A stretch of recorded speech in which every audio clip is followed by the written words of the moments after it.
Besides being the tallest guy to ever play in the NHL at 6'9", Chara is also the fastest.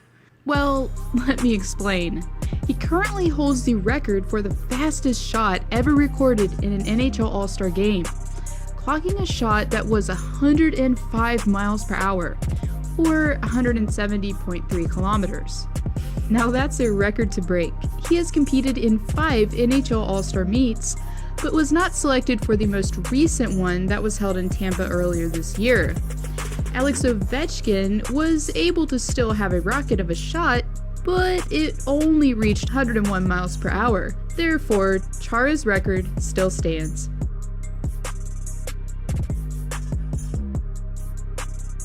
So if you ever thought a player who spoke 2 languages, or maybe even 3, was a language connoisseur, Zdeno has them topped by a long shot, because according to the Boston Bruins website, he's fluent in 7. Slavic, of course, Czech, Polish, Russian, German, Swedish, and English.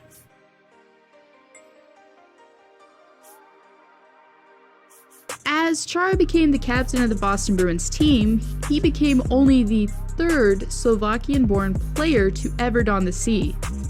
And interestingly enough, the 2nd European-born and trained to captain an NHL team to a Stanley Cup championship.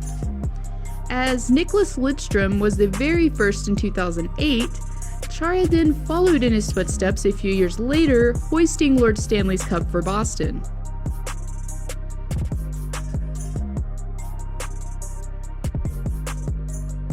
Now, it may not be that shocking to hear that Chara at first was encouraged to take up basketball by his coaches in Slovakia as an extracurricular instead of hockey, because it was thought that he was too tall for the sport. But even still, the eager young Zdeno didn't take no for an answer, and began training in hockey with his father, who is also a previous Olympic athlete, at age 13. There's no doubt that after having an illustrious career in Boston and being decorated with a Norris Trophy, and also capturing the Stanley Cup, Chara has no regrets about following his dreams.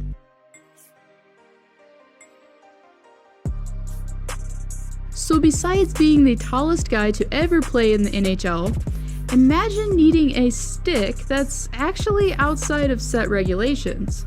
As Chara is close to 7 feet tall, it's almost to be expected that he would need a pretty ginormous stick.